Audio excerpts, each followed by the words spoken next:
Hey everyone, welcome to the 2026 Memorial Cup. This is the 23rd playing of the tournament. So glad you guys are all involved, participating this year, and I can't wait to see you in Orlando at Bay Hill. So let's jump in. This is intended to be a welcome guide, kind of an overview to all the details. By the way, all of the documents you'll see here, all of these visual aids, they are already located online. And so if you visit our website at stepbystepgolf.org, at the top you'll see a button for the MC Tournament Hub, or under the Memorial Cup section where it says Learn More. If you click there, it goes to the hub as well. And if you will view the Tournament Hub as the central location of all things you need for the tournament, it has been my goal to answer any question that you might have. And that is super helpful to me, by the way, when you guys refer to the documents for your questions. One thing I'll say is, and for most of the past 10 to 15 years, I actually have not played in the tournament because running the tournament and being prepared for the fellowship part of it as well is a lot of preparation and a lot of logistical work that makes playing very difficult. But I couldn't pass up Bay Hill. I'm playing at Bay Hill this year. And so the more you guys lean into the documents and look for the answers through the website and through the documents, the more that will help me. So thank you in advance for that. One of the documents you'll find is the itinerary. A couple of things I'll call out each day. The welcome meeting Thursday night, which is at Pop Stroke. This is a miniature golf thing, very similar to a Top Golf, but it's real miniature golf out on a miniature golf course. Very very upscale, very nice. It's a Tiger Woods owned thing. We'll have dinner there. We'll have a meeting about the tournament. We'll have our first fellowship gathering, and then we'll play miniature golf that night afterwards. Um, Friday morning, you'll see, as with most of our meals, breakfast is on your own. Last couple of years, what's happened is we all eat together anyway. We find a restaurant, and we all go to the same restaurant, but it is on our own, so you can plan something, different if you wish. We'll pay individually, but the meals are on your own. However you want to make that work out. Tea times begin Friday morning at 9:40. We'll have lunch after that. Horse race. I'll talk about the horse race here in a few minutes. Then dinner that night. Saturday morning is the service event, which hopefully you all have registered for by now. We'll have a chance to go to a local church and help with a food drive, help packing food and then loading food into cars as people drive through, and hopefully have a chance to pray with some folks and serve the community that morning. 1:40 tea time that afternoon. And then Sunday morning, the final round. We will have a fellowship gathering that morning somewhere at the club. We'll find a place, and I'll probably grab a cup of coffee. You guys do the same, and just we'll have our final fellowship that morning before the last round begins, and then we will do an awards ceremony, giving away the winning trophy, the captain's trophy, to the winning team, probably just out near the putting green somewhere, and we will be on our way. A couple of things that I've got called out on the left side of the screen here. The club will store our golf bags. So each day when you come out for golf, they'll have our pairings. They should already have the clubs on the golf carts ready to go. Range balls will be provided, obviously. Just be sure and tip the guys. That's something that's easy to forget with things moving so fast. Before and after the round, take care of their staff if you would. Please remove hats upon entering the clubhouse. That was a big deal to Mr. Palmer and something they do enforce. So just giving you a heads up that they will ask us to do that. I mentioned Mr. Palmer. That's how he is affectionately referred to. It's not Arnie. It's not Arnold. They call him Mr. Palmer, very, very affectionately. And be sure and check out all the cool things. There's a statue. His locker is actually still intact down in the locker room. His Most days they set up his bag out on the driving range under his umbrella. So look for that when you're out on the driving range. And then if we're lucky enough, we will be able to tour his office, which is still intact up on the second level, up above the locker room. So I am working to see if we can get that approved and something we can do together as a group. Okay, teams and tees. You guys know the teams already. Let me make a comment about the tee markers. Do not let the colors fool you. Please the thing you need to pay most attention to is the yardage. Go to the Bay Hill website, pull up their scorecard, and you will see that even if you are, let's say, on the red tees or the yellow red combo, and that feels like it's too short, do not let the colors fool you. Look at the yardage and look at the difficulty of the golf course. This is a very, very hard golf course. Even the yellow red combo, I think it plays 6,200 yards. And so for those of you that are assigned to that tee marker, that's plenty of golf course for you. Those of us on yellow at 6,400 yards, that's plenty of golf course on a very, very difficult course. Sam, we've even got you up one tee. There's one more tee behind you. I think it's the green tee.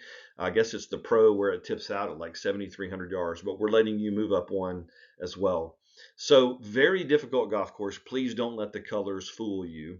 I will say this though, if you think that this is not right after the first, please play these tee markers for the first round. And then if you and your opponent agree, so in this case, let's say Evan and Braden, you guys are going to be in the same grouping every round. If the two of you agree to just play yellow, you can do that. You guys can agree amongst yourselves, but please play the yellow-red combo at least once, and then you guys figure it out from there. Stephen Lloyd, same thing. You guys will be together in all 3 rounds. If you guys decide to play yellow only, that's fine. But again, give it a shot first and see what you guys think. Here's the points summary, and I won't get into the format yet. I'll talk about the format of each day here in just a moment. But notice the points. For example, Friday morning, the front 9 is a scramble. There's 3 matches because there's obviously 4 golfers, and so there's 3 foursomes. So each of those foursomes playing for 5 points on the front 9. And then 5 points on the back 9. So it's really 2 different matches, one on the front 9, one on the back 9. On Friday, and the same will be true on Saturday, keep this in mind, there is no such thing as 1 up, 2 up. Oftentimes people will refer to that. That's not how it's scored. Every hole on Friday is worth a half point, and every hole on Saturday is worth a half point, every single hole. And so the scoring for Friday and Saturday is not a 1 up, 2 up. It's all about points. And so at the end of 9 holes on Friday, the score will equal 4.5. It might be 2.5 to 2. That might be the score at the end of 9. And then whoever has the 2.5, they've had the most points, so they get a half bonus point. Therefore, the total will equal 5. That's how you get to 5 in terms of the points available per match. Every hole is worth a half point, and whoever wins the front 9 gets a half point as a bonus, and then whoever wins the back 9 gets a half point as the bonus. That's how the scoring works on Friday and Saturday. I will give you scorecards, and it'll make it very easy to track all the points. So if you're thinking, oh my gosh, this is so confusing, the scorecards will make it really, really easy. You can track not only the scores per hole, but the points per hole, and it'll make it really, really easy. Now on Sunday, then, we do switch to a traditional match play. This is your 1 up, 2 up situation. So on Sunday morning, you will be playing at best ball. So you and your partner will be playing best ball. If somebody makes a 4 and somebody makes a 5, you take the 4. And you're playing a traditional match play through the first 9 holes. And the winner of the match receives 10 points. Remember, in traditional match play, it may end before number 9. So if somebody's up 2 through 8, that means they're up 2 with only 1 to play. The match is over. And whoever wins that match gets 10 points. On the back 9, we go to singles. So there'll be 2 singles matches happening within each foursome, and each singles match is playing for 5 points. So hole by hole points on Friday and Saturday, and then traditional match play on Sunday. Be sure and study the formats for each round. Here is an overview of Friday. As I mentioned earlier, the front 9 is a 2-man scramble. The back 9, the second 9, is modified alternate shot. Modified alternate shot, everybody tees off on every hole, and then you choose the ball you want to play, and whoever didn't hit it, the other partner, your partner will play it from there, and you'll alternate until the ball is holed. You cannot replace it with your own ball, so you're going to play the ball that's in play. That's the ball you'll play. Please don't replace it. But then on the next hole, everybody tees off again. You can pick the ball that you want. Whoever didn't hit it plays it from there, and you alternate in. Be sure and check out the local rules, okay? USGA Rule 20 really helps us. It basically allows you and your opponents, if you have a rule situation you're not sure how to deal with, the USGA allows you guys in your foursome to figure it out. Now, you can't agree to change the rules of golf. You've got to try to solve it within the best of your ability based on what you know. And then whatever you guys decide, you move on. And once you've moved on, it's done. Even if you come in the clubhouse or talk to me later and it was determined that you made an incorrect ruling, it doesn't matter. As long as you agree with each other, it's done. Check out the rest of the local rules. We did change it this year to double bogey max instead of triple. Double bogey max will help speed things along. We don't play any stroke and distance, so there's no, even though there are out of bounds stakes on the course, we play everything as red, so everything is lateral, which means there's never a stroke and distance penalty. There's never a time to hit a provisional. Everything plays as red, even in just a lost ball situation. One touch, both touch rule is in effect for scramble format. Here's what that means. Anytime that you or your partner can lift clean and place the ball, you both can. You both can. So in a scramble where you're picking up one ball and moving it to the other ball, we just want for both people to be able to lift clean and place it. You know, we've had situations in the past where somebody you had to take a ball that's in a bunker, let's say, and the ball in the bunker may be buried, and your partner gets to basically just kind of place it in the bunker. So we just want both players to be able to live clean and place it, and that's true in a scramble format. Modified alternate shot, there's no picking up and moving of a ball, so there's the one touch, both touch is not even in play, for modified alternate shot. You see the pairings there on the right. This is where it gets interesting, so check it out. Those are the pairings for Friday's first round. Friday afternoon, we'll play a horse race. Here's what this basically means. The first three holes, we'll go off first in the foursomes that you see on the right. What I hope happens on hole number 4, because the first 3 holes are basically warm-up holes. And this is a different course. There's a 9-hole course called the Challenger, where we'll play the horse race. First 3 holes are warm up. What I hope happens is on hole 4, we actually play hole 4 as a 12-some. I don't know if they're going to allow us to do that. If nobody else is out there, maybe we can. We play it as a 12-some.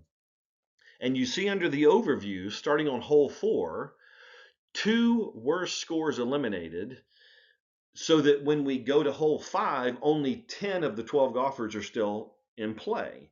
And so the 2 worst scores after hole 4 would be eliminated. If there's 4 people, let's say, that tied with a double bogey, we'd have a putt off to determine who advances. We're basically eliminating golfers every hole, and then the final 3 golfers will share the pot. I'm asking each player to chip in $20 as an entry fee. It is not required. If you do not want to play or contribute, you do not have to. The Thrive Foundation will match the pot. So whatever is given by us as players, the Thrive Foundation will match, and that'll be the pot that is split between the first 3 finishers. If we are not allowed to play a 12-some, then we'll just continue in the foursomes all the way through, and we'll reenact it when we all get together. We'll kind of reenact it kind of as a horse race, hole by hole, starting on hole 4, and it'll be fun, and we'll see who the winners are that way. Saturday afternoon, remember, we will have had the service event Saturday morning. So we play Saturday afternoon at 1:40. You see the pairings there for Saturday afternoon. Total shamble front 9. This basically means you and your partner both tee off. You pick the drive you want, but then you both play your own ball starting on shot 2. You both play your own ball from there, finish the hole with your own ball, and then you add your scores together. That is a total shamble. And then we'll play a scramble on the back 9. Round three, Sunday morning, we will play our own ball all the way through. So the front nine is best ball. So you make a four, partner makes a five, your team takes a four, and then we're playing singles on the back nine. So Sunday at Bay Hill, you get to play your ball all the way, your own ball all the way through. All right, a couple things about pace of play. Let's talk about this. And you guys have probably seen previous emails and things from me. I'm really focusing on this, partially because we got in trouble last time we were there. And every year it's just slow. Most of us in this tournament don't play much tournament golf, and so when we're in a tournament, it's just very, very, very slow. By the way, the place where it slows down the most is within 10 feet of the hole, because as we miss putts, oftentimes we don't give each other 2 and 3 footers, and so there's 3 or 4 golfers marking, spotting, and having to putt out from 3 feet, and that's where it gets really, really slow. So pay attention. Sometimes I see people marking a 3 footer and their ball doesn't even matter for the hole anymore. So just be thoughtful on when you can pick up and things you can do, especially around the hole, to kind of speed up play. Have highlighted kind of the mindset. This is really, I think, where the challenge of pace of play comes. Here's what it says: pace of play is an issue every year because we play this as a competitive tournament, meaning we play slower than usual due to rules, situations, putting out. The members and the staff at Bay Hill take it seriously, and so we must do everything we can do to avoid a problem or being asked to skip holes, which has been asked of us before. The single best thing you can do is to have a mindset of awareness and intentionality. Have it on your brain, have it on your mind that we got to keep things moving and be intentional. That's the core thing that'll help us the most. And then there's some tips and recommendations. Keep it moving. Meaning always be doing something. When it's not your shot, be thinking about, how do I go further up the hole? How do I get my clubs ready? How do I prepare for the next shot? Can I go ahead and get the yardage? Guys, and a lot of times too, you can actually drive the cart further up than you think. I'm not saying to be disrespectful, and I'm not saying to get in the way of your partner. You always have to be aware, or of your opponents. Always be aware of that, but always be doing something. That's what keep it moving means. Help each other with yardage, with clubs. Guys, if you're going to go get a yardage with your rangefinder, take clubs with you. Don't go shoot it and then come back and get clubs and then have to go back again, especially if it's cart path only. Think ahead, trim some of that down, think about how to help each other. Concede the hole, guys. If you're not in the hole, don't. There's no need to finish the hole. Sometimes there's going to be a situation where you and your partner, you may not even be on the green yet, and the other team, they're sitting 10 feet from the hole, laying two. You may not even be to the green, and you may say, "Pick it up. You're good. We lay five. We can't do anything. Let's go. Let's get out of here." So concessions and gimmies, all of those kind of things. Also, if you miss your bogey putt, listen to this. If you miss your bogey putt, go pick up the ball. Do not mark it. There is no reason to mark and to read and to try to make a double bogey putt. You've already made double bogey. Double bogey is automatic, max. So if you miss your bogey putt or your bogey chip, pick it up and get moving. Know your measure of success, right? In pace of play, your measure of success is the group in front of you, not behind you. It makes no difference where the group behind you is, unless they're on your case and they're telling you to hurry up. The measure of success is the group in front. If they get more than a half hole ahead of you, if they're a full hole or more, you are out of position. Please figure out how to go catch them. That is your measure of success. And then play ready golf. Now, in match play, order of play matters a lot. And so, what I would encourage you to do is talk with your opponents, consider playing ready golf until you get to the green, and maybe then you kind of play in order. But um, just talk with your opponents. You guys figure it out. But playing ready golf to some degree will help speed it up. And then finally, some requests and some reminders.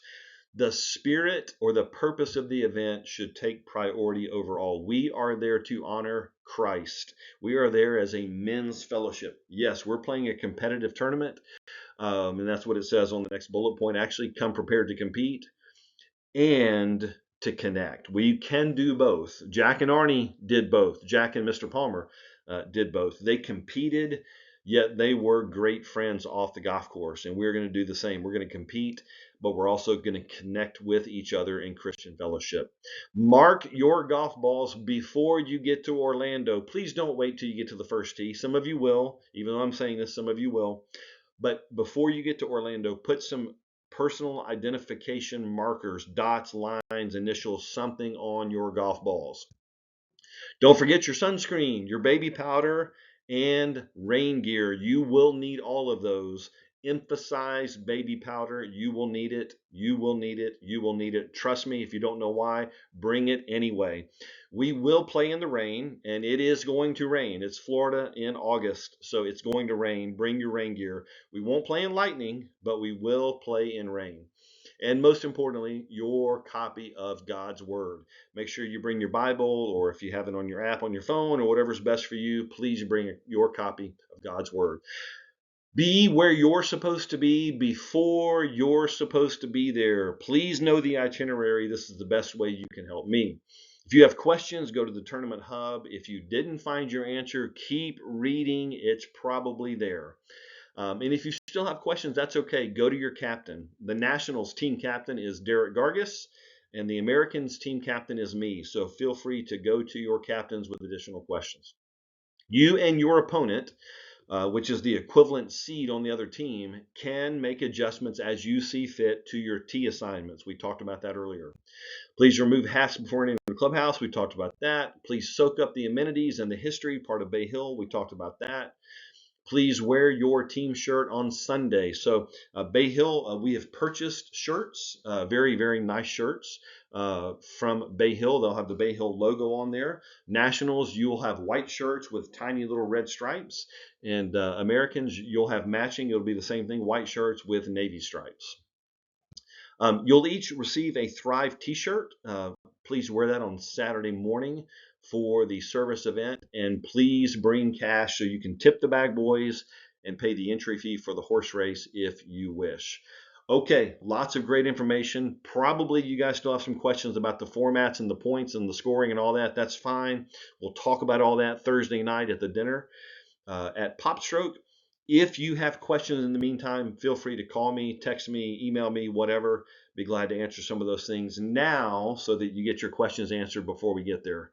And cannot wait to see you guys. See you soon. And thanks again for being part of the 2026 Memorial Cup.